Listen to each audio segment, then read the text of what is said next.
සාදුකාර පාත්තන්න ධර්මයේ ඉගෙන ගන්න අය ඊටාම ඉවසීමෙන් ධර්මයේ ඉගෙන ගන්න ඕන. ඉවසීමක් නැතුව ධර්මයේ ඉගෙන ගන්න කෙනාට ධර්මයෙන් ලබන ප්‍රතිලාභ ලබන්න බෑ. ධර්මයේ පමණක් නෙවෙයි වෙනත් දෙයක් ඉගෙන ගත්තත් වෙනත් කටයුත්තක් කළත් ඉවසීමක් නැති කෙනාට ඒ කරන කටයුත්තෙන් ප්‍රතිලාභයක් ප්‍රතිඵලයක් ලබන්න බෑ.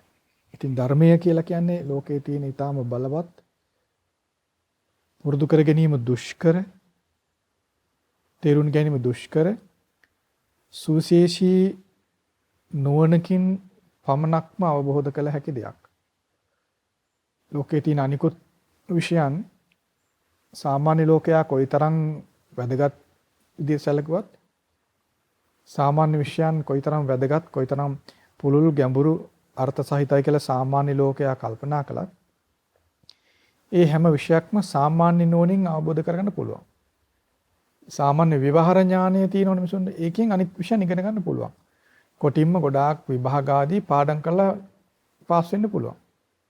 අනික් වැඩත් එහෙමයි බලන් ඉඳලා ඉගෙන ගන්න පුළුවන්. කරලා පුරුදු වෙන්න පුළුවන්. අහගෙන කරගන්න පුළුවන් ගොඩාක් විෂයන් සාමාන්‍ය විවහාර දැනුම ඇති මේ ලෝක විශ්ේ තියෙන ගොඩාක් දේවල් ඉගෙන ගන්න. නමුත් හොඳටම තේරුම් ගන්න හොඳටම දැනගන්න හොඳින්ම පිළිගන්න ඕන බුදුරජාණන් වහන්සේ වදාළ ධර්මය ඉගෙන ගැනීමේදී සාමාන්‍ය නුවණ ප්‍රමාණවත් නැහැ. සාමාන්‍ය විෂයන් ඉගෙන ගැනීමට තියෙන දක්ෂ බව ඒ ක්‍රමය ඒ විධි ක්‍රමය ප්‍රමාණවත් වෙන්නේ නැහැ. බුදුරජාණන් වහන්සේගේ ධර්මය අවබෝධ කර ගැනීම පිණිස විශිෂ්ට වූ ඥානයක් උවමනා කරනවා. ඒ ඥානයට විශිෂ්ට ඥානය කියලා කියන්නේ අන් සියලු දේවල් ඉගෙන ගැනීම පිණිස වන ඥානය ඉක්මවා ගියපු ඥානයක් බුදුරජාණන් වහන්සේගේ ධර්මයේ ඉගෙන ගැනීම පිණිස අධ්‍යයනය කිරීම පිණිස අවබෝධ කර ගැනීම පිණිස අවශ්‍යයි. ඒ නිසා තමයි ධර්ම ඉගෙන ගන්න අය ඊටාම ඉවසීමෙන් කලබල රහිතව ඒ ධර්මයේ ඉගෙන ගැනීම කළ යුත්තේ. ඊළඟට ධර්ම ඉගෙන ගන්න කෙනා ප්‍රමාදයකින් තොරව කටයුතු කරන්න ඕන. පසුවට කල් දැමීම පස්සේ කරන්නම් කියලා හිතන එක ධර්ම අධ්‍යයනයට සුදුසු නොවන විදියක්.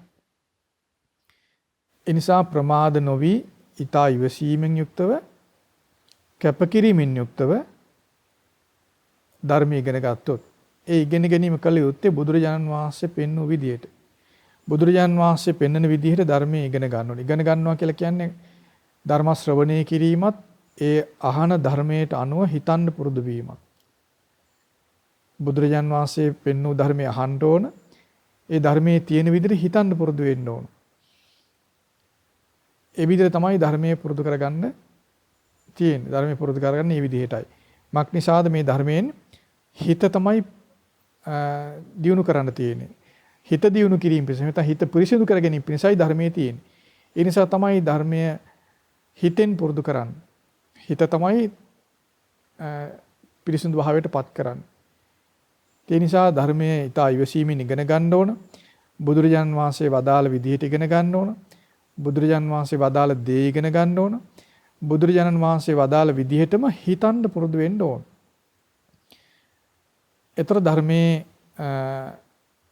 ඉගෙන ගැනීම නැත්නම් ධර්මයේ පුරුදු කර ගැනීම පිණිස වන නුවණ එයින් ඉපදෙනවා. ධර්මයේ පුරුදු කරන්නටත් නුවණක් ඕන. ධර්මයේ නුවණින් පුරුදු කරනකොට අතිශයින්ම බල සම්පන්න නුවණ තියෙන කෙනෙක් බවට පත් වෙනවා. දැන් බලන්න සාමාන්‍ය ලෝක විශ්ය ඉගෙන ගන්න කෙනාත් සාමාන්‍ය ලෝකයේ හඳුන්වනවානේ නුවණ තියෙන කෙනෙක් ඈ එහෙම නැත්නම් උගතෙක් එහෙම නැත්නම් ප්‍රඥාවන්තයෙක් කියලා සාමාන්‍ය ලෝක විශ්ය ඉගෙන ගන්න කෙනාටත් සාමාන්‍ය ලෝකයා විවහාර කරනවානේ නේද? ඒ කියන්නේ එයා සාමාන්‍ය විෂයක් ඉගෙනගෙනත් ඒ ඉගෙන ගන්න දේෙන් දැනුමක් ආපම එයා උගතෙක් දැනුම තියෙන කෙනෙක් ඒ විදිහට ලෝකයා පිළිගන්නවා. ඒතර බුදුරජාණන් වහන්සේගේ ධර්මයේ පුරුදු කරපු කෙනා අන් අයට සම නොවන තියුණු ප්‍රඥාවක් තියෙන කෙනෙක් බවට පත් වෙනවා. ඒතර සාමාන්‍ය ලෝක විශ්ය ඉගෙන ගන්නටත් යම් දැනුමක් යම් ඥානයක් ඕනනේ නේද? බුදුරජාණන් වහන්සේගේ ධර්මයේ ඉගෙන ගැනීම පිණිස ඒ සාමාන්‍ය ඥානයේ ප්‍රමාණවත් නැහැ.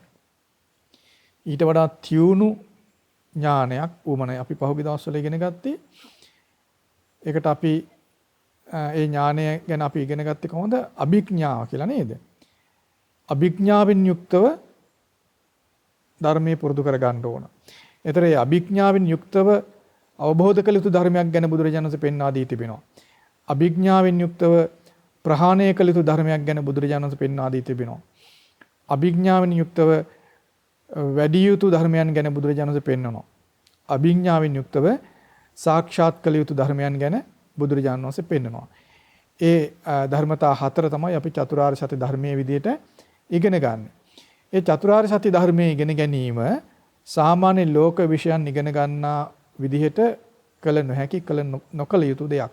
මක්නිසාද සාමාන්‍ය ලෝක විෂය ඉගෙන ගැනීමේදී ඒ සඳහා උවමනා කරන නුවණ දැනුම ඒ විධික්‍රමය ධර්මයේ පුරුදු කර ගැනීම පිණිස ප්‍රමාණවත් වන්නේ නැහැ. සාමාන්‍ය විෂය ඉගෙන ගැනීමේදී යම් නුවණක් තිබුණට ඒ නුවණ ධර්මයේ අධ්‍යයනයේ ධර්මයේ ප්‍රගුණ කිරීම පිණිස ප්‍රමාණවත් වෙන්නේ නැහැ. ධර්මයේ ප්‍රගුණ කිරීම පිණිස නැත්නම් ධර්මයෙන් ලබන ප්‍රතිලාභ සම්පූර්ණ කර ගැනීම පිණිස උවමනා නුවණ තමයි අභිඥා විදිහට බුදුරජාණන් පෙන්නන්නේ. ඒක අපි ඉගෙන ගත්තේ විශිෂ්ට ඥානය, විශිෂ්ට නුවණ, විශිෂ්ට දැනුම විදිහට අපි තේරුම් ගත්තේ. ඉතින් ඒ විශිෂ්ට වූ දැනුම, විශිෂ්ට වූ නුවණ, විශිෂ්ට ඥානය කෙනෙක් තුළ ඉබේ උපතින් හටගන්නේ නැහැ. ඒ ඥානය, ඒ නුවණ ඉබේ පහළ වෙන්නේ නැහැ. තව කෙනෙකුට උපදවලා දෙන්න පුළුවන් දෙයක්වත් නෙමෙයි. බාහිර ක්‍රියාවකින් ගන්න පුළුවන් දෙයක්වත් නෙමෙයි. ඒ ඥානය බුදුරජාන් වහන්සේගේ ධර්මය බුදුරජාන් වහන්සේ පෙන්වූ ආකාරයෙන්ම ශ්‍රවණය කිරීමෙන් සහ සිත පුරුදු කිරීමෙන් සිතෙහි ඒ ඥානය උපදව ගන්න පුළුවන්. ඒක තමයි ධර්ම ශ්‍රවණයේ යෝනිසෝ මනසිකාරය කියන අංග දෙක එසඳ අවශ්‍යයි. ධර්ම ශ්‍රවණයත් යෝනිසෝ මනසිකාරයත් මුල් වෙලා තමයි ධර්ම අවබෝධයට උවමනා ඒ නුවණ එහෙම නැත්නම් විශිෂ්ට ඥානය යම් කෙනෙක් තුළ උපදින්නේ. ඒතර ඒ බලන්න ධර්ම ශ්‍රවණයත් යෝනිසෝ මනසිකාරයත්. ඒතර ධර්ම ශ්‍රවණය කියලා කියන්නේ බුදුරජාණන් වහන්සේ වදාළ දේ ශ්‍රවණය කිරීම, ඒ ශ්‍රවණය කළ ධර්මයට අනුව කල්පනා කිරීම, එහෙම නැත්නම් බුදුරජාණන් වහන්සේ පෙන්වූ විදිහට කල්පනා කිරීම යෝනිසෝ මනසිකාරය බවට පත් වෙනවා. ඒතර ඒ අංග දෙක තියෙන කෙනාගේ සිත පිරිසිදු වෙනවා. ඒ සිතේ තියෙන ලාමක එහෙම නැත්නම් සිත දුර්වල කරන කිලිටි නැති වෙනවා. යකඩයක් මලකඩ කනකොට ඒ යකඩේ විනාශ වෙලා යනවනේ. ඒ වගේ සිත විනාශ වෙන දේවල් සිතේම තියෙන. සිතේ හට ගන්නවා. අන්න ඒවා නැති වෙලා ගියන් පස්සේ සිත විනාශ වෙන්නේ නැහැ. සිත පිරිසුදු වෙනවා. සිත බලවත් වෙනවා. ඒතරේ සිත පිරිසුදු වෙන්න, සිත බලවත් වෙන්න උපකාර වෙන දේ තමයි යෝනිසෝ මනසිකාරය. එතකොට මේ භාග්‍යවතුන් වහන්සේ පෙන්වූ දේ එලෙසම ඒ ආකාරයෙන්ම යමෙක් හිතනවා නම් සිතේ තියෙන කිලිටි අයින් වෙලා යනවා. ඒ කිලිටි අයින් වුණාම සිත බලවත්. ඒ බලවත් සිතෙන් බලවත් ධර්මය අවබෝධ කරගන්න පුළුවන්. ඒ විදිහට අපි ධර්මය ඉගෙන ගන්න ඕනේ. ඉතින් අද අපි කියලා දෙන්න කල්පනා කළේ සංයුත්ත නිකාය 5.2 පොතේ තියෙන කුඩා දේශනාවක්.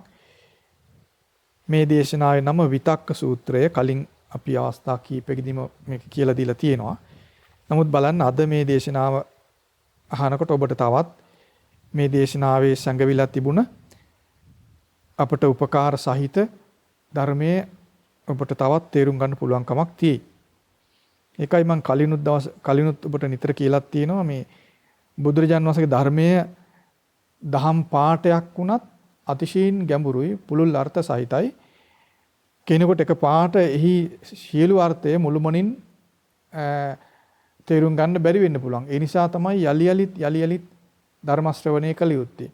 යලි ධර්මයේ අහන කෙනාට ධර්මයේ ගැඹුරු අර්ථය ක්‍රමක්‍රමයෙන් ඒ අර්ථය උපදව ගන්න පුළුවන්කමක් තියෙනවා. ඉපදෙනවා. ඒක නොවි තියෙන්නේ. ඒතර අද අපි ඉගෙන ගන්නේ මොකද්ද? විතක්ක සූත්‍රය සංයුක්ත නිකායේ 5.2 පොතේ තියෙන. මේ දේශනාවේදී භාගතුන් වහන්සේ මේ විදිහට කියලා දෙනවා භික්ෂූන්ට අවවාද කරනවා මා භික්ඛවේ පාපකේ අකුසලේ විතක්කේ විතක්කේත මහණෙනි පාපී අකුසල විතර්ක කරන්න එපා. පාපී අකුසල සිතුවිලි තියෙනවනේ ආන් ඒ සිතුවිලි හිතන්න එපා කියලායි මේ කියන්නේ. සයති දං කුමක්ද මොකද්ද? කාම විතක්කං ව්‍යාපාද විතක්කං විහිංසා විතක්කං. මොනවද මේ පාපී අකුසල විතරක? කාම විතරක, ව්‍යාපාද විතරක, විහිංසා විතරක. අන්නේ පාපී අකුසල විතර්ක කරන්න එපා කියනවා. ඒ සිතුවිලි හිතන්න එපා කියලා කියනවා. බලන්න මේ දහම් පාඨය ගැන යමෙක් කීකරු වෙනවා නම්, මේ දහම් පාඨය ගැන යම් කෙනෙක් පහදිනවා නම්, ඒින්ම ඔහුගේ ජීවිතේ නිවැරදි වෙන්න පටන් ගන්නව නේද? මේ බුදුරජාන් වහන්සේගේ අවවාදයක්. එතකොට අපිට බුදුරජාන් වහන්සේ මේ කියලා දෙන දේ එලෙසම පිළිගන්නන යම් කෙනෙක්, ඔහු සූදානම් වෙනවා මේක පුරුදු කරන්න. ඔහුට එතකොට වෙනත් කටයුතු මැවි එන්නේ නැහැ. ඇයි ඔහුට කරන්න දෙයක් තියෙනවා. ඊටාම ඌමනාවෙන් සකසුරු වෙමින් ඉවසීමෙන් සතුටෙන් ප්‍රීති ප්‍රමෝදයෙන් කළ හැකි කරන්න ඕන කළ යුතු දෙයක් ඔහුට තියෙනවා. එතන මේ බඳු අවවාදයක් යමෙක් පිළිපදින්න කැමැත්තක් දක්වනවා නම් එපමණකින් ඔහුට තුළ ශ්‍රද්ධාවක් තියෙනවනේ නේද? ශ්‍රද්ධාව කියලා කියන්නේ ආන් ඒ බඳු දෙයක්. ශ්‍රද්ධාව කියලා කියන්නේ බුද්ධ වචනේ පිළිපැදීම පිණිස සිත නැමෙන බලවේගයක්. බුද්ධ වචනේ පිළිපදින්න හිත නැමෙන්නේ නැත්නම් ඒකට බලයක් නැහැ. සිත නැමෙන්නේ අකුසලයට. සිත නිකම තියෙන්නේ නැහැනේ. සිත විවිධ පැති වල නැමි යනවා නේද? එතකොට ඒ නැමිලා යන්නේ කුසලයට නෙමෙයි සාමාන්‍ය මනුස්සයගේ සිත. සසරේ යන කෙනාගේ සිත කුසලයට නැමෙන්නේ නැහැ ඉබේම. කවදාවත් ඒක වෙන්නේ නැහැ. මොකද සසර යන කෙනා ස්වභාවයෙන්ම ලාමක දෙයට හිත නැමෙනවා. මොකද ඒකට හේතුව තමයි ඒ කෙනාගේ සසරේ ගමනට උපකාර වෙන්නේ ලාමක දේවල්.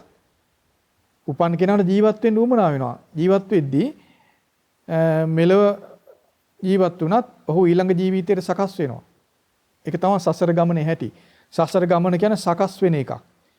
ඒක ඔහුගේ ඒ පුද්ගලයා හිතුවත් නැතත් ඒ සකස් වීම සිද්ධ වෙනවා. ඒ ක්‍රමයට හැදිලා තියෙන්නේ. ඒකයි සසර ගමනේ ස්වභාවය.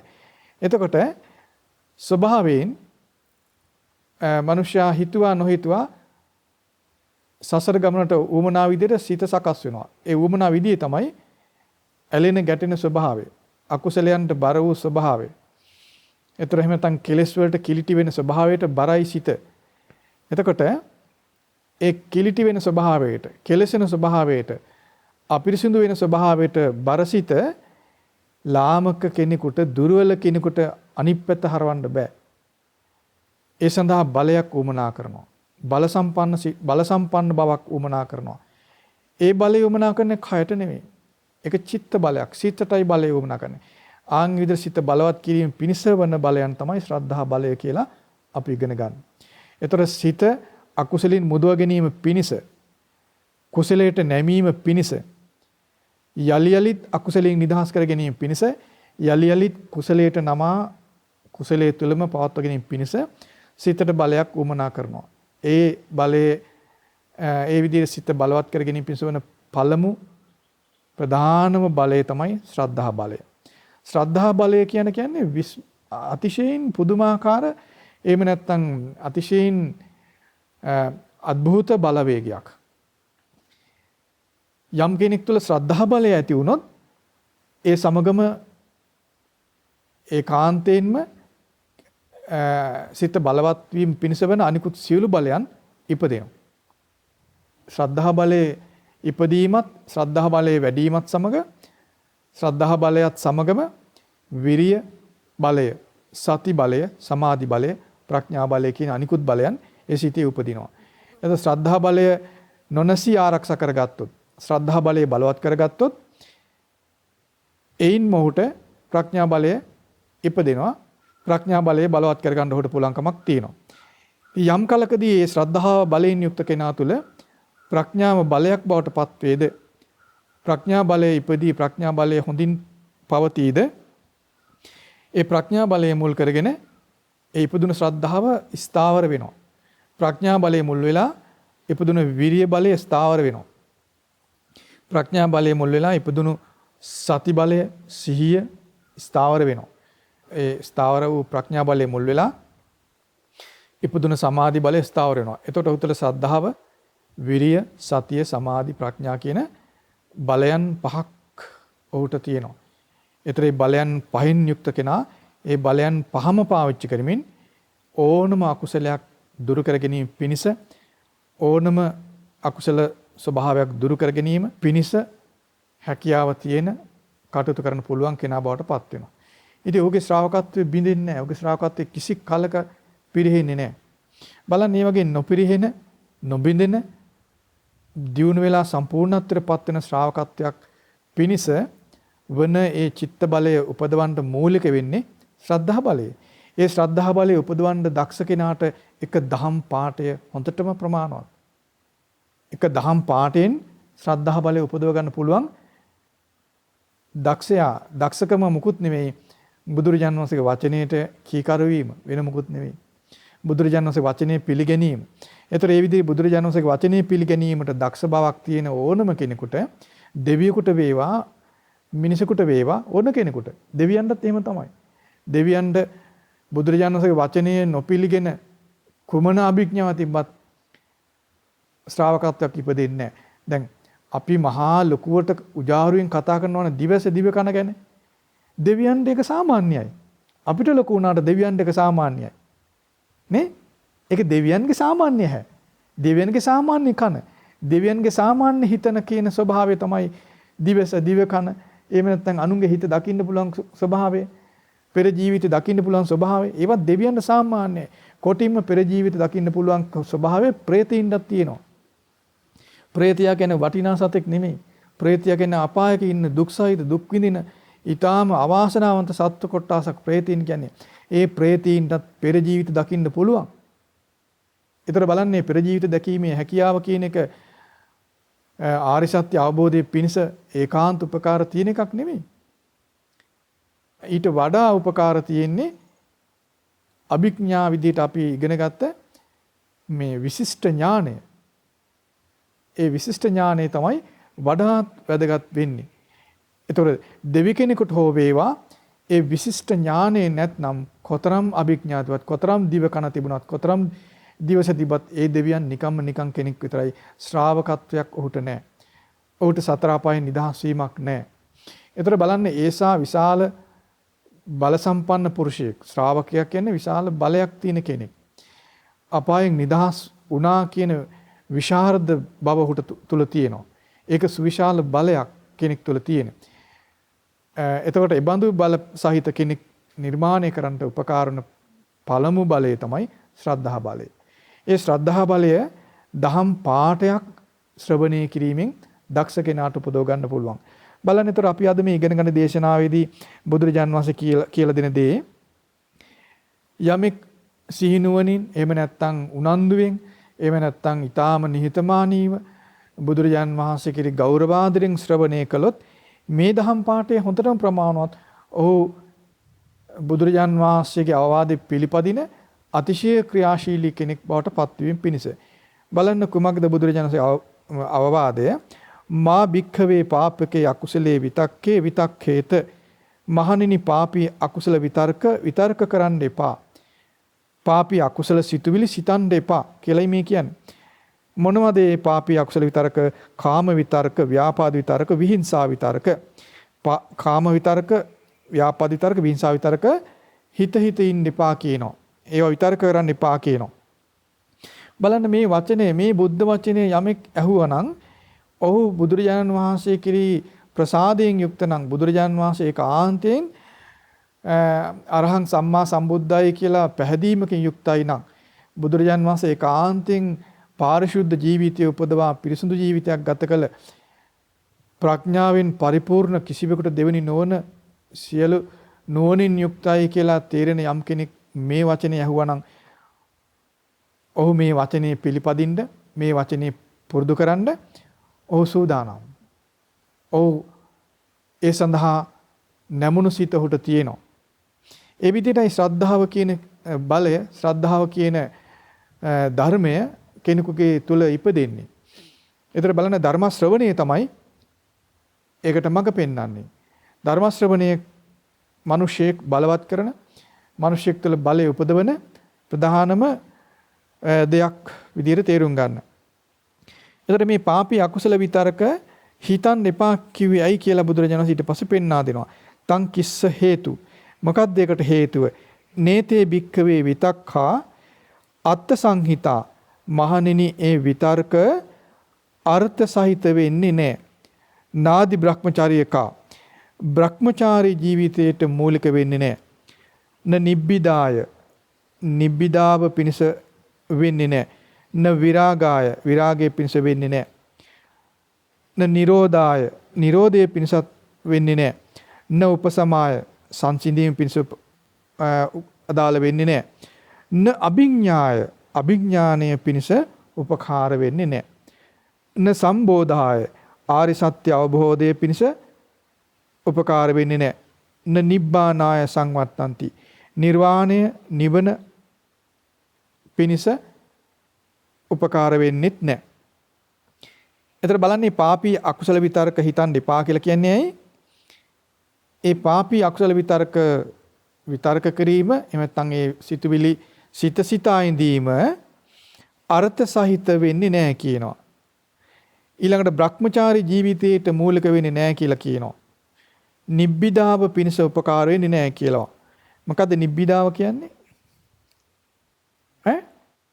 නිබ්බිදාව කියන්නේ මොකද්ද? නිබ්බිදාව ඉපදෙනවා නම් එයා තුළ ඊළඟට ඉපදෙන්නේ මොකද්ද? විරාගය.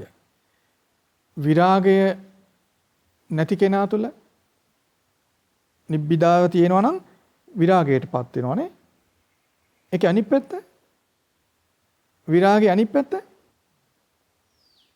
රාගයනේ. නිබ්බිදාවෙන් විරාගය ඇති වෙනවා නම් රාගය ඇති වෙන්නේ මොකෙන්ද? ආස්වාදය අනුව කල්පනා කිරීමෙන්නේ. මතකද? ආස්වාදය අනුව කල්පනා කරනකොට රාගය ඇති වෙනවා. එන විරාගය ඇති වෙන්නේ මොකෙන්ද? ආදීනවේ අනුව කල්පනා කිරීමෙන්.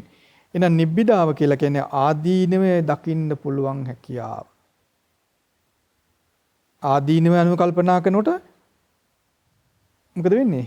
රාගය නැති වෙනවා. විරාගය ඇති වෙනවනේ. දැන් නිබ්බිදාව කියන්නේ ආදීනවේ දකින්න පුළුවන්කම.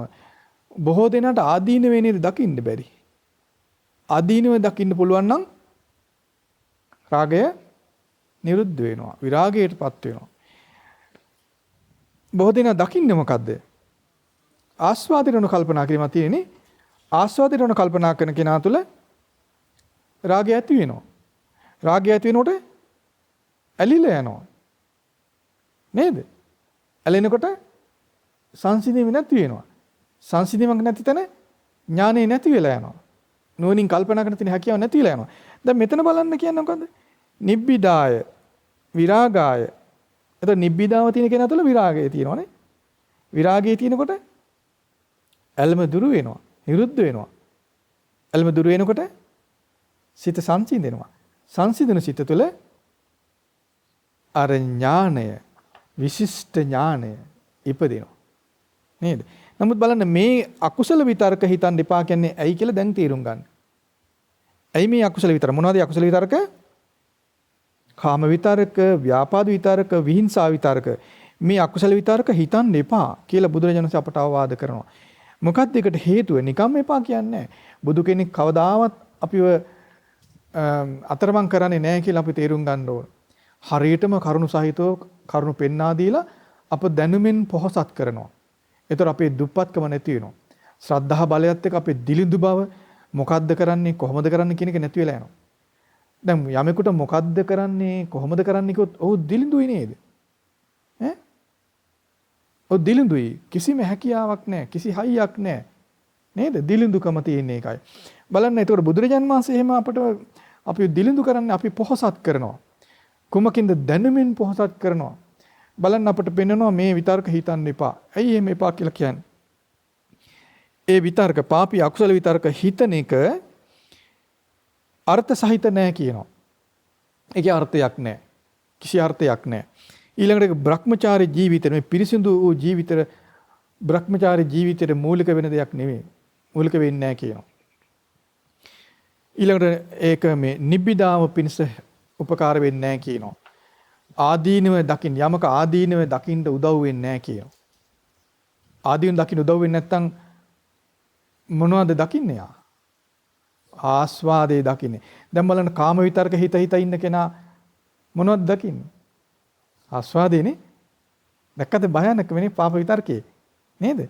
කාම විතරක හිත ඉන්නවා කියන්නේ ආස්වාදයට අනුව කල්පනා කරනවා කියන්නේ නේ.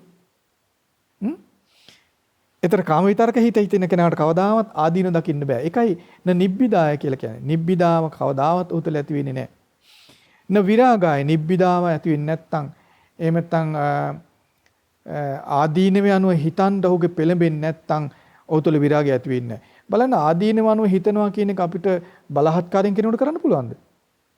එහෙම නැත්නම් වේවල් පාරක් ගහලා හිතපන් ආදීනව අනුව කියලා හිතන්න පුළුවන්ද? දැන් ගණන් හදන්න චක්‍රේ පාඩම් කරන අපිට පුළුවන් වේවල් පාරක් ගහලානේ කට පාඩම් කරන්න 10 පාරක් පාඩම් කළා වරෙන් කියලා අපිට පුළුවන් වේවල් පාර ගහන්න පුළුවන් දන ගස්සලා තියන්න පුළුවන් නැත්නම් කණ්ඩ දෙන්නේ නැහැ පාඩම් කරේ නැත්නම් කියන්න පුළුවන්. එහෙම නැත්නම් චොකලට් එකක් දෙනවා පාඩම් කරොත් කියලා කියන්න පුළුවන්. ඒ විවිධ විදිහේ උපක්‍රම වලින් අපිට පුළුවන් ලෝක සාමාන්‍ය ලෝක ව්‍යවහාරයේ පුහුණු කරන්නේ. ඒ වගේ මේ දේශනාව කටපාඩම් කරන්න පුළුවන් කෙනෙකුට නේ. මේක කටපාඩම් කරොත් මොන හරි තෑග්ගක් දෙනවා කීතෑග. එහෙම නැත්නම් නම්බු නාමයක් දෙනවා. කටපාඩම් කරපගෙන හරි දක්ෂයෙක් කියලා කියනවා. පුළුවන් නේ.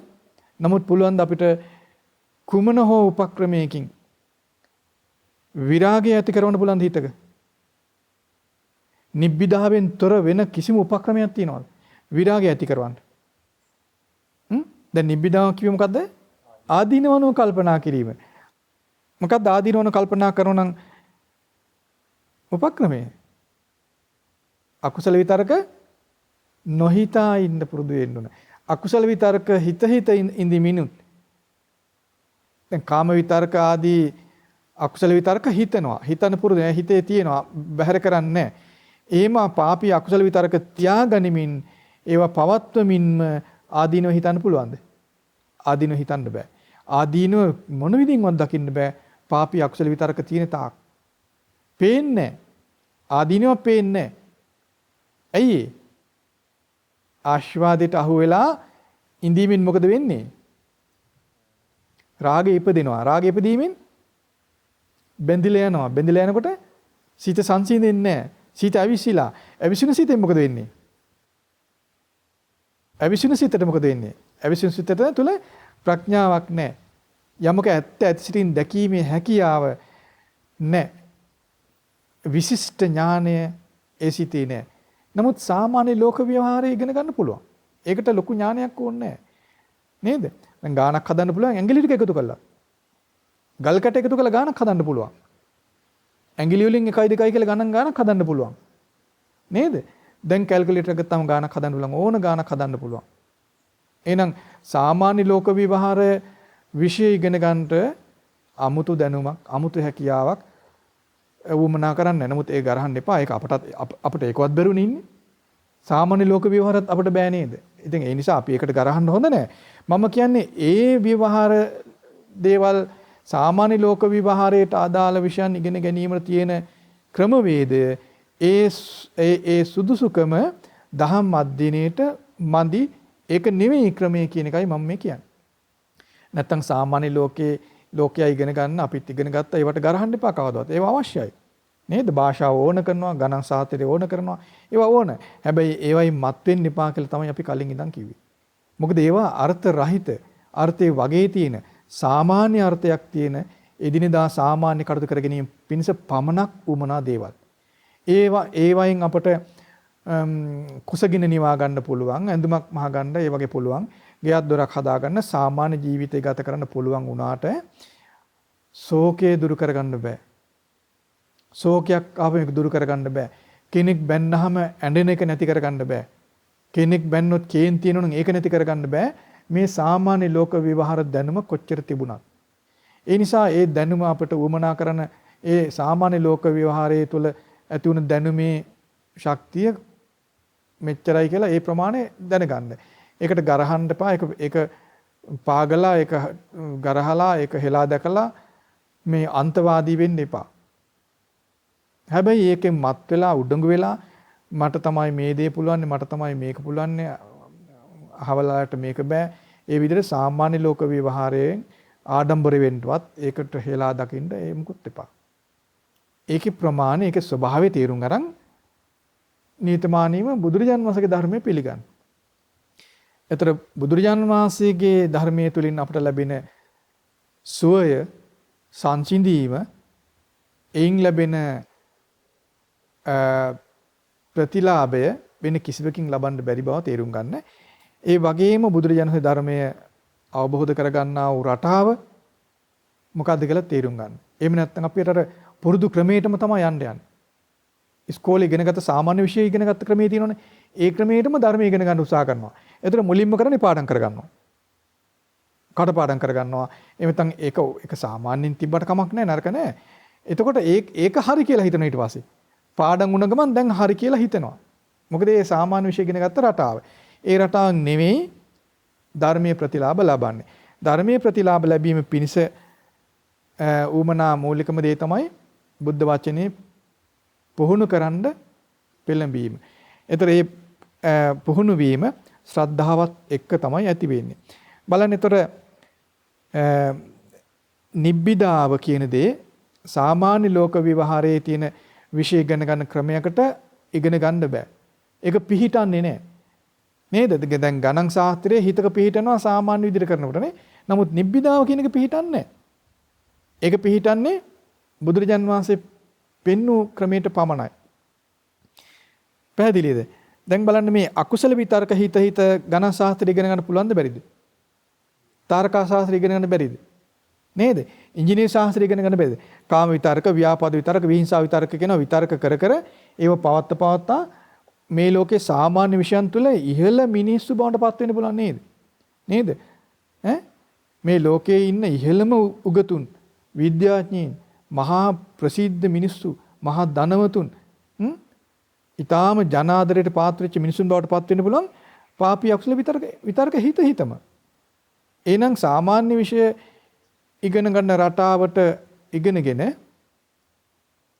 ධර්මයෙන් ප්‍රතිලාභ ලබන්න බැරි බව ඒනුත් තේරුම් ගන්න. නමුත් බුදුරජාණන් වහන්සේ පෙන්වන්නේ කොහොමද මේ පාපී අකුසල විතර්ක හිතන්න එපා කියනවා. ඒව හිතන්න එපා කියන එක අර්ථ සහිත නෑ. මේ කාටද මේ අර්ථ සහිත නැත්තේ? සාමාන්‍ය ලෝකයක් නෙවෙයි ශ්‍රාවකයයි මේක තේරුම් ගන්නෙ. ශ්‍රාවකයා තේරුම් ගන්නවා මේ විතර්ක අර්ථ සහිත නෑ. අර්ථ සහිත නැක අනර්ථයක්. දැන් බලන්න මහා උගතෙක් වුණත් සාමාන්‍ය ලෝක විහාරයේ මහා උගතෙක් වුණත් කාම විතර්ක, ව්‍යාපාද විතර්ක, විහිංසා විතර්ක වලින් හිත බලවත් නම් ඌට අනර්ථයක් නේද ඒක? ඌටත් අනර්ථයක්, ඔහු සමග ලෝකයටත් අනර්ථයක් නේද? දැන් සාමාන්‍ය ලෝකයේ ගුරුවරයෙක් කියන්නේ ගුරුවරයා තුල ව්‍යාපාද විතර්ක, විහිංසා විතර්ක, කාම විතර්ක බහුලව આવොත් එහෙම ඔහුගේ සේවය දුර්වල වෙනවා. නේද? වෛද්‍යවරයෙක් බලන්න මේ අකුසල විතර්ක බලවත් නම් ඒ සේවයට මොකද වෙන්නේ? දුර්වලයි. Tamanටත් හානි වෙලා අන් අයටත් හානි වෙනවනේ. පාලකයෙක් බලන්න. රාජ්‍යපාලකයෙක් මේ අකුසල විතර්ක වලින් යුක්තයි නම් ඔහුටත් හානි වෙලා අන් අයටත් හානි වෙනවනේ. මුළු ලෝකෙටම හානියක් නේද? ඒකයි මේ ඒ පාපී අකුසල විතර්ක අර්ථ රහිතයි, අර්ථවත් නැහැ කියලා පෙන්වන්නේ. ඒ නිසා ඒ විතර්ක හිතන්න එපා කියනවා. බලන්න ඒතර භාගතුන් කොහොමද කියන්නේ? නේතේ භික්කවේ විතක්කා අත්ථ සංහිතා. මහණෙනි විතර්ක අර්ථ සහිත වෙන්නේ නැහැ. නාදි බ්‍රහ්මචාරිකා. බ්‍රහ්මචාරී ජීවිතේ මූලික වෙන්නේත් නැහැ. න නිබ්බිදාය න විරාගාය. නිබ්බිදාව පිණිසත් උපකාර වෙන්නේ නැහැ. විරාගය පිණිස උපකාර වෙන්නේ නැහැ. නිරෝධය පිණිස උපකාර වෙන්නේ නැහැ. උපසමාය පිණිස උපකාර වෙන්නේත් නැහැ. අභිඥාව පිණිස උපකාර වෙන්නේත් නැහැ. සම්බෝධිය පිණිස උපකාර වෙන්නේත් නැහැ. නිර්වාණය පිණිස උපකාර වෙන්නේත් නැහැ. බලන්න යම් කෙනෙක් පාපී අකුසල විතර්ක හිත ඉන්නවනම් ඔහු තුළ ආස්වාදයට අනුව කල්පනා කිරීමක් තියෙනවා. ආස්වාදයට අනුව කල්පනා කරනවා නම් රාගය ඇති වෙනවා. රාගය ඇති වීම බැඳිලා යනවා. බැඳිලා යමින් සිත කෙලෙසෙනවා. කෙලෙසෙන සිතෙන් විශේෂ ඥානයක් උපදවන්න බැරි ස්වභාවයටපත් වෙනවා. ඒතර ආර්ය සත්‍ය අවබෝධය නැති වෙනවා. අර ආර්ය සත්‍ය අවබෝධය ඇති කරගන්න බෑ. නිවනට ලං වෙන්න බෑ. බලන්න පාපී අකුසල විතර්කවල ස්වභාවයන් ඒකයි. ඒ නිසා මේ විතර්ක හිතන්න එපා, විතර්ක කරන්න එපා කියලා කියන්නේ. බුදුරජාන් වහන්සේ අපට පෙන්වා දෙනවා මහණෙනි ඔබ හිතනවා නම් මේ විදිහට හිතන්න. මොකද හිතන්න කියන්නේ ඉදන් දුක්ඛන්ති විතක්කේ යාත. මහණෙනි ඔබ හිතනවා නම් හිතන්න මේ තමා දුක කියලා හිතන්න කියලා කියනවා. මේ තමා දුකේ හට ගැනීම කියලා හිතන්න. මේ තමා දුකේ නැතිවීම කියලා හිතන්න. මේ තමා දුක නැති කරන මාර්ගය කියලා හිතන්න කියනවා. බලන්න එතකොට පාපී අකුසල විතර්ක හිතන්න එපා කියනවා. හිතනවා නම් හිතන්න කියලා කියන්නේ මොනවද? ආරි සත්‍ය ගැන හිතන්න කියලා කියන්නේ. මේ තමා දුක, මේ තමා දුකේ හට ගැනීම, මේ තමා දුකේ නැතිවීම, මේ තමා දුක නැති වෙන මාර්ගය කියලා ආරි සත්‍ය හතර ගැන හිතන්න කියනවා. බලන්න බුදුරජාණන් වහන්සේ පෙන්වන මේ ධර්මයෙන් මේ දක්වා යම් කෙනෙක් අහුවනම් එයා කොයිතරම් ප්‍රබෝධයටපත් වෙනවද නේද? උට කොතරම් විශ්වාසයක් ඇතිවෙන මේසා දීර්ඝ සසර ගමනක් ගෙවාගෙන ආපු මට නිදහස් වෙන මාර්ගය මෙතන තියෙනවා කියන විශ්වාසය උට එනවනේ නේද? ඒතර අපි දහම් ගොඩාක් අහලාද මේ නේද? දහම් කරුණු ටිකක් අහලා නොනැත්තාට විශාල ප්‍රසාදයක් ඇති වෙනවා, විශාල විශ්වාසයක් ඇති වෙනවා. ඒ විශ්වාසයේ ප්‍රසාදය ඇති කරන මේ බුද්ධ වචනේ පිළිගැනීමෙන්මයි. බුදුරජාන් වහන්සේගේ වචනේ පිළිගන්නවා කියන එක කෙනෙකුට විශාල ප්‍රබෝධයක් ඇති කරන, විශ්වාසයක් ඇති කරන, ක්‍රියාශීලී ජව සම්පන්න මිනිසෙක් නිර්මාණය කරන දෙයක්. ඒතර බලන්න භාගතුන් වහන්සේ දැන් ඒ විදිහට ධර්මය අහන කෙනාට බුදුරජාන් වහන්සේ දැන් ඉන්නවා කියලා හොට තේරෙනවා. භාගතුන් වහන්සේ ජීවමානයි. භාගතුන් වහන්සේ පිරිනිවන් පෑවත් භාගතුන් වහන්සේගේ ආශිර්වාදය සරණ තියෙනවා කියලා හොට තේරෙනවා. ඒකයි බුදුරජාන් වහන්සේ පිරිනිවන් පෑවත් ඒ ශාසනයේ ප්‍රතිලාභ ලබන්න පුළුවන් කියලා කියන්නේ. බුද්ධ වචනේ තියෙනවා. බුද්ධ වචනේ පිළිගන්න කෙනාට බුදුරජාන් වහන්සේ දැන් ළඟ නැහැ කියන ශෝකය, බය, කලන්ත දැමීම හටගන්නේ නැහැ. ඒතර අපට බුදුරජාණන් වහන්සේ පෙන්වන්නේ කුමක්ද? පාපී අකුසල විතරක හිතන්න එපා. හිතනවා නම් හිතන්න මේ තමයි දුක, මේ තමයි දුකේ හට ගැනීම, මේ තමයි දුකේ නැතිවීම, මේ තමයි දුක නැති වෙන මාර්ගය කියලා හිතන්න කියලා අපට අවවාද කරනවා. ඊළඟට භාග්‍යවතුන් වහන්සේ පෙන්න ඇයි එහෙම කියන්නේ? මොකක්ද ඒකට හේතුව? මේ ආර්ය සත්‍ය ගැන හිතන්න කියන්නේ ඇයි කියලා ඒකට හේතුව පෙන්නනවා. ඒතේ භික්ඛවේ විතක්කා අත්ථ සංහිතා. මහණෙනි මේ විතර්ක හිතන එක අර්ථ සහිතයි. ඒතේ ආදි බ්‍රහ්මචාරීකා ඒක ආදි බ්‍රහ්මචාරී ජීවිතයට මූලික වෙනවා. ඒතේ නිබ්බිදාය ඒ නිබ්බිදාවට උපකාර වෙනවා. මොකද නිබ්බිදාව කියන්නේ? ආදීනව දැකීමට පුළුවන්කම ඇති වෙනවා.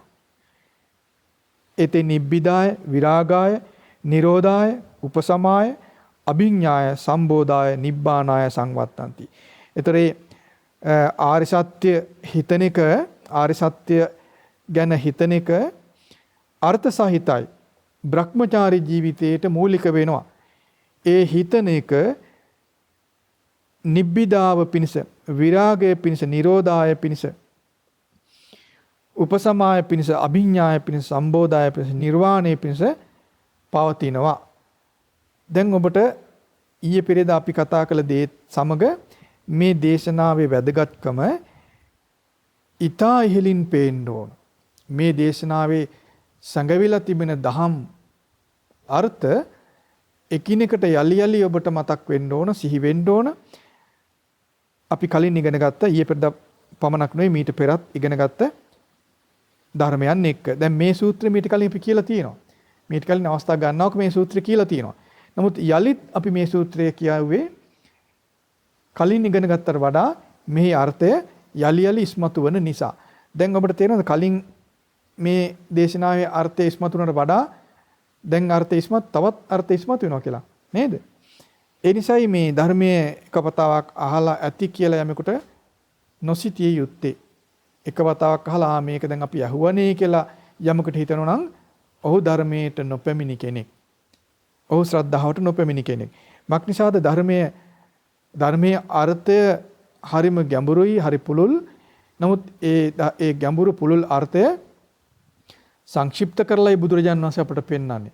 ඒතර අපිට මේ ධර්මයේ යලි යලි ශ්‍රවණය කරද්දී යලි යලි ඉගෙන ගනිද්දී එහි ගැබ්වෙන ඊතා පුළුල් ඊතාම ගැඹුරු අර්ථය ක්‍රමයෙන් අපට තේරෙන්න පටන් ගන්නවා. බලන්න එතකොට බුදුරජාණන් වහන්සේ මේ විතක්ක සූත්‍රයේදී අපට පෙන්වන්නේ කුමක්ද? අපට කියනවා මේ පාපී අකුසල විතර්ක හිතන්න එපා. මොනවද මේ පාපී අකුසල විතර්ක? කාම විතර්ක, ව්‍යාපාද විතර්ක, විහිංසා විතර්ක.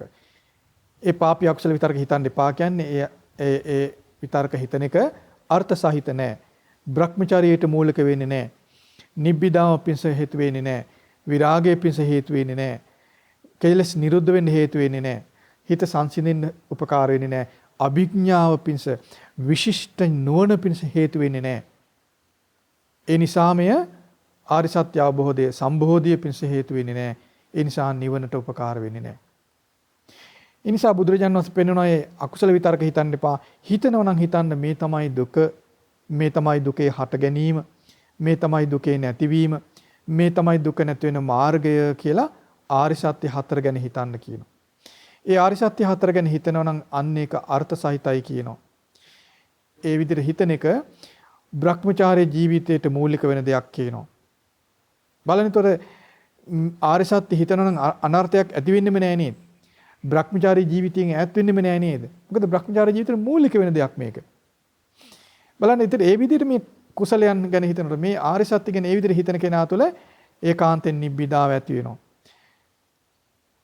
ඒ කියන්නේ ආදීනවනුව හිතන්න පුළුවන් හැකියාව ඉපදෙනවා. ආදීනවනුව හිතන්න පුළුවන් හැකියාව ඇති වෙනවා නම් ආදීනවනුව හිතන්න උට පුළුවන්. අපිට ආදීනවනුව හිතන්න බැරියයි ඒ හිතන හිත ඉපදෙන්නේ. ඇයි මේ හිත වැඩ කරන්නේ ආස්වාදයට අනුවයි. අනිත් පැත්තට වැඩ කරන්නේ නැහැ හිත. මොකද ඒකට හේතු හිතේ සකස් වෙලා නැති නිසා. ඒ නිසා ආස්වාදයට අනුව හිතන්න පුරුදු වෙලා තියෙන හිත අනිත් පස්සට හරවන්න නම් හිතේ නිබ්බිදාව ඉපදෙන්නම ඕන. නිබ්බිදාවෙන් යුක්ත කෙනා තුළ විරාගය ඇති වෙනවා. ඒක වළක්වන්න කාටවත් පුළුවන් කමක් නැහැ. මේ ලෝකේ කොච්චර ලස්සන මිහිරි දේවල් තිබුණත් නිබ්බිදාවටපත් වූ කෙනා ඒවෙන් ඈත් වෙනවා. නොඇලී යනවා. ඒ විදිහට නොඇලුන කෙනාගේ සිතේ නොඇලුනේ යමක්ද අන්නේ නිදහස් වෙනවා. නිරුද්ධ වෙනවා. ඒතර යම් කෙනෙකුගේ සිතේ විරාගය ඇති වෙනකොට අකුසල ස්වභාවයන් නිරුද්ධ වෙන්න පටන් ගන්නවා. නිරුද්ධ වෙනවායි කියලා කියන්නේ යලි හට නොගන්නා ස්වභාවයටපත් වෙනවා කියන එක. ඒතර ඒ නිරුද්ධ වීමත් සමග ඒ අකුසල විතරක අකුසල ස්වභාවය නිරුද්ධ වීමත් සමග සිතේ සංසිඳීමක් ඇති වෙනවා. යම් අකුසලයක් හිතේ තියෙද්දි හිත සංසිඳෙන්නේ නැහැ. හිත කැළඹෙනවා. ඒ හිතේ ඒක ස්වභාවයක්. අකුසල වල ස්වභාවයක්, කිලිටි වල ස්වභාවයක්. යම් කිලිටක් යම් අකුසලයක් හිතක තිබ්බොත් හිත කැළඹෙනවා. කැළඹුණු සිතේ ස්වභාවය තමයි ප්‍රඥාව ඉපදෙන්නේ නැහැ. විශිෂ්ට ඥානයක් ඉපදෙන්නේ නැහැ. හිත දුර්වලයි. ඒතර ඥාණයෙන් තොර ප්‍රඥාවෙන් තොර කෙනාගේ සිත ආර්ය සත්‍ය අවබෝධයට නුසුදුසුයි. ආර්ය සත්‍ය අවබෝධය ඇති කරන්නේ නැහැ. ආර්ය සත්‍ය අවබෝධයෙන් තොර කෙනාට නිවනක් උපදව ගන්න බැහැ. නිවන ඉපදෙන්නේ නැහැ. නිවනට ලං වෙන්නේ නැහැ. ඉතින් යම් කෙනෙක් බුදුරජාණන් වහන්සේ පෙන්වූ විදිහට මේ ධර්මයේ පුරුදු කළොත් එතන පාපී අකුසල විතරක නොසිතා ආර්ය සත්‍ය අනුව සිතන්න පුරුදු වෙනවා නම් ආර්ය සත්‍ය සිහි කරගෙන ඉන්නවා නම් ඒකාන්තයෙන් ඔහුගේ සිතේ නිබ්බිදාව ඇති වෙනවා. ආදීනව මෙනෙහි කිරීම, ආදීනව දකින්න පුළුවන්කම ඇති වෙනවා. ආදීනව දකින්න කෙනා ආදීනව සිහි කරනවා. ඒක ස්වභාවයක්. ඒක වළක්වන්න බෑ. ආදීනව දැක්කොත් සිහි වෙනවා. සිහි කරන්න පුළුවන්. ආදීනව සිහි කරනකොට විරාගය ඇති වෙනවා. විරාගය ඇති වෙනකොට ඒ විරාගී බවටපත් වූ සිත නිදහස් වෙනවා. අකුසල් වලින් නිදහස් වෙනවා. අකුසලෙන් නිදහස් වෙන්න සිතේ කැළඹිල්ල අඩු වෙනවා, සංසිඳනවා. සංසිඳුණු සිත විශිෂ්ට ඥානයෙන් යුක්තයි. විශිෂ්ට ඥානයේ ඉපදෙනවා. ඥානය බලවත් වෙනවා. ඒ විශිෂ්ට ඥානයෙන් යුක්ත කෙනා ඒකට තමයි අභිඥා කියලා කියන්නේ. ඒ අභිඥාව පාපී ලාමක අකුසල් ශේවීමෙන් අතිශය බලවත් වූ ස්වභාවය දක්වාම ඒ අභිඥා කියනවා වැඩෙනවා. එතකොට යම් කෙනෙක් තුළ මූලික වශයෙන් පංච උපාස්කන්ධය දැකීමේ එහෙනම් පංචමස්කන්ධය අවබෝධ කර ගැනීමේ ඊට ප්‍රමාණවත් අභිඥාවක් එහෙනම් විශේෂ ඥානයක් ඉපදෙනවා. තව දුරටත් ධර්මයේ පුරුදු කිරීමෙන් මුළුමනින්ම සිත පිරිසුදු වීමෙන් අතිශය බල සම්පන්න වූ අභිඥාවන් දක්වා සිත බලවත් වෙනවා. ඉතින් මේ ධර්මයන් එකපාරට කෙනෙක්ගේ සිතේ ඉපදෙනව නෙවෙයි. ක්‍රමක්‍රමයෙන් ඉපදී වැඩි පූර්ණත්වයටයිපත් වෙන්නේ. ඉතින් මේ විදිහට තේරුම් ගන්න ආරි සත්‍ය අවබෝධයේ පිණිස නැත්නම් සම්බෝධියේ පිණිස උමනා විශිෂ්ට ඥානය අභිඥාව කියන ඒ ස්වභාවය නැත්නම් සිතේ බලවත් ස්වභාවය ඒ ඥානය ඉපදීම පිණිස සිත පිරිසුදු වෙන්න ඕන. සිත කලබල වීමෙන් නැත්නම් සිත තැවෙන පසුතැවෙන කලබල ස්වභාවයටපත් වීම අන්නේ ස්වභාවයෙන් දුර වෙලා සිත සංසිඳෙන්න ඕන. ඒ සංසිඳන ස්වභාවය තමයි මේ උපසමාව කියලා කියන්නේ. දැන් නිබ්බිදාව විරාගය නිරෝධය උපසමාය කියන මේ හැම ස්වභාවයක්ම ඊටා සුළුවට පටන්ගෙන ක්‍රමයෙන් වැඩිලා සම්පූර්ණත්වයටපත් වෙන ධර්මයන්. ඒතර යම් කෙනෙකුගේ මේ සිතේ සංසිඳීම කියන්නේ ධර්මයට ආපු සැනින් මුළුමනින්ම සංසිඳෙන්නේ නැහැ. මුළුමනින් සංසිඳෙන්නේ නැහැ. නමුත් ධර්ම ආબોධයට ප්‍රමාණවත් මට්ටමට සංසිඳෙනවා. දැන් බලන්න දැන් සිතේ සංසිඳීම නැති කරන්න මොනවයින්ද නීවරණ වලින් නේද? නීවරණ තියෙනකන් සිත සංසිඳෙන්නේ නැහැ කලබලයටපත් වෙලා. එතන ඇකිලිලා, විසිරිලා, කලබල වෙලා, දුර්වල වෙලා තියෙන. නමුත් බුදුරජාණන් වහන්සේගේ වචනේ පිළිගන්න ශ්‍රද්ධාවටපත් වුණ කෙනා තුළ ආදීනව දැකීමේ හැකියාව ඇති වෙනවා. මක්නිසාද බුද්ධ වචනේ පිළිපදිනවා හිතනවා බුද්ධ වචනට අනුව. බුද්ධ වචනේ පිළිගන්න කෙනා බුද්ධ වචනයට අනුව හිතනවා. ධර්ම ශ්‍රවණය කරන කෙනා යෝනිසෝ මනසිකාරය ඇති වෙනවා තුළ. ධර්ම ශ්‍රවණය කරනකොට එයා නිවැරදි ධර්ම ශ්‍රවණය කරොත් ඒ බුද්ධ වචනේ පිළිගන්නවා. පිළිගන්න කෙනා ඒ වචනයට අනුව හිතනවා. ඒක යෝනිසෝ මනසිකාරය. යෝනිසෝ මනසිකාරයත් සමග ඔහු තුළ ශ්‍රද්ධාව පිහිටන හොඳින් නේද? ඒතර ඔහු තුළ ආදීනව දකින්න ස්වභාවය ඇති වෙනවා. ආදීනව දැකීමත් සමග රාගය දුරු වෙනවා. විරාගයටපත් වෙනවා. විරාගයත් සමග යමකට ඇලිලා තිබුණා නම් ඇලුණු දෙ නැති වෙලා යනවා. නිරුද්ධ වෙලා යනවා. එතකොට මේ නිරුද්ධුනේ අකුසල ස්වභාවයක්. ඒ නිරුද්ධ ප්‍රමාණයට හිත සංසිඳෙනවා. එතකොට යම් දුරකට හිත සංසිඳුනහම ආරි සත්‍ය අවබෝධයට ප්‍රමාණවත් මට්ටමට හිත සංසිඳෙන්න පුළුවන් කෙනෙකුගේ මුලින්. දැන් බලන්න සාරිපුත්ත මොග්ගල්ලාන මහරහතන් වහන්සේලා ගිහි ජීවිතේ ගත කරද්දීම සෝතාපන්න ඵලයටපත් වුණා. මුගලන් රහතන් වහන්සේ සෝතාපන්න ඵලයටපත් වුණා පැවිදි වෙන්න පෙර. පැවිදි වෙලා බණ භාවනා කරද්දී නීවරණ වලින් පීඩා වින්දා. නේද? තීන මිද්දෙන් බලවත්ව පීඩා වින්දා. නමුත් බලන්නේ ඒ සිතේ යම් සංසිඳීමක් කලින් ඇතිවලා තිබුණද නැද්ද? තිබුණා. පංච උපාස්කන්ධ නැත්නම් ආරි සත්‍ය අවබෝධය නැත්නම් සත්‍ය ඥාණයට පැමිණීමට ප්‍රමාණවත් මට්ටමට සිත සංසිඳිලා තිබුණේ. නේ? පැහැදිලිද නම් කියන්නේ? එහෙනම් ඒ සංසිඳීමේ ඇති වෙන්නේ යම් අකුසලයක් නිරුද්ධ වීමෙන් ඒ නිරෝධය ඇති වෙන්නේ යම් විරාගී බවක් ඇතිවීමෙන් ඒ විරාගී බව ඇති වෙන්නේ යම් නිබ්බිදාවක් ඇතිවීමෙන් ඒ නිබ්බිදාව ඇති වෙන්නේ භාගතුන් වහන්සේගේ වචනය පුරුදු කිරීමෙන් සිතෙන් පුරුදු කිරීමෙන් යෝනිසෝ මනසිකාරය ඇතිවීමෙන් ඒ යෝනිසෝ මනසිකාරය ඇති වෙන්නේ බුද්ධ වචනය පිළිගැනීමෙන් බුද්ධ වචනය පිළිගන්නේ බුද්ධ වචනය ශ්‍රවණය කිරීමෙන්. ඒ නිසා ධර්ම ශ්‍රවණය ඉතා හොඳින් කරන්න. ධර්ම ශ්‍රවණය ඉතා හොඳින් කරද්දී බුද්ධ වචනේ පිළිගන්න කෙනා තුළ ඒකාන්තයෙන් ඒ වචනයට අනුව හිතන්න පුළුවන් ස්වභාවය හිතේ ඇති වෙනවා. ඒක යෝනිසෝ මනසිකාරය. ඒ බුද්ධ වචනේ ඒ විදිහටම හිතන කෙනා තුළ ආදීනව දකින්න පුළුවන්කම ලැබෙනවා. නිබ්බිදාව කියන ධර්මයේ හොතුල පිහිටනවා. නිබ්බිදාවෙන් යුක්ත කෙනා තුළ විරාගය ඇති වෙනවා. විරාගෙන් යුක්ත කෙනා තුළ කෙලස් නිරුද්ධ වෙන්න පටන් ගන්නවා. කෙලස් නිරුද්ධ වෙන ප්‍රමාණයත් එක්ක සිතේ සංසිඳීම ඇති වෙනවා. යම් දුරකට කියන්නේ ආර්ය සත්‍ය අවබෝධයේ සත්‍ය ඥානය ඇතිවීමන ප්‍රමාණවත් මට්ටමට සංසිඳෙද්දී සත්‍ය ඥානය ඇති වෙනවා. තව දුරටත් මේ ධර්මයේ මේ ලෙස පුරුදු කරද්දී තව දුරටත් නිබ්බිදාව ඇති වෙනවා. විරාගය ඇති වෙනවා. නිරෝධය ඇති වෙනවා. සිතේ සංසිඳීම ඇති වෙනවා. තව දුරටත් ආර්ය සත්‍ය ගැන අවබෝධය බලවත් වෙනවා. ඒතර මාර්ගයේ තවත් ඉස්සරහට යනවා. මාර්ගය වැඩෙනවා. තව දුරටත් යෝනිස මනසිකාරය නැත්නම් ධර්ම ශ්‍රවණයේ යෝනිස මනසිකාරය පුරුදු කරද්දී නිබ්බිදා බලවත් වෙනවා. විරාගය බලවත් වෙනවා. නිරෝධය බලවත් වෙනවා. හිතේ සංසිඳීම බලවත් වෙනවා. ඒතර සංසිඳීම බලවත් වෙද්දී අභිඥාව එහෙම නැත්නම් ආර්ය සත්‍ය අවබෝධයේ පිණිස වන ප්‍රඥාව විශිෂ්ට ඥානය බලවත් වෙනවා. ඒ විශිෂ්ට ඥානය බලවත් වෙන්න ආර්ය සත්‍ය ගැන අවබෝධය නැත්නම් සම්බෝධි ක්‍රමයෙන් බලවත් වෙනවා. ඒ විශිෂ්ට ඥානය අභිඥාව සම්පූර්ණ වෙනකොට සම්බෝධිය සම්පූර්ණයි. සම්බෝධිය සම්පූර්ණ වෙනකොට නිවන සම්පූර්ණ වෙනවා. බලන්නතර මේක ක්‍රමක්‍රමයෙන් ඇති වෙන එකක්. එක පාට හිතක ගහෙන් ගෙඩිය වැටෙනා වගේ ඇති වෙන්නේ නැහැ. ඒ නිසා තමයි ධර්ම ශ්‍රවණයේ යෝනිස මනසිකාරය බහුල වශයෙන් කරන්න කියලා කියන්නේ. ඒතර කල්යාණ මිත්‍රසුර සද්ධර්ම ශ්‍රවණයේ යෝනිස මනසිකාරය ධම්මාන්දම් පටිපදාව. මේකින අංග 4 බහුල වශයෙන් කරනකොට සෝතාපන්න, සකදාගාමි, අනාගාමි, අරිහත් කියන මාර්ග වලට පැමිණ ඒ මාර්ග ඵලයන් සම්පූර්ණත්වයටපත් වෙන බව අපි කලින් ඉගෙනගෙන තියෙනවා නේද?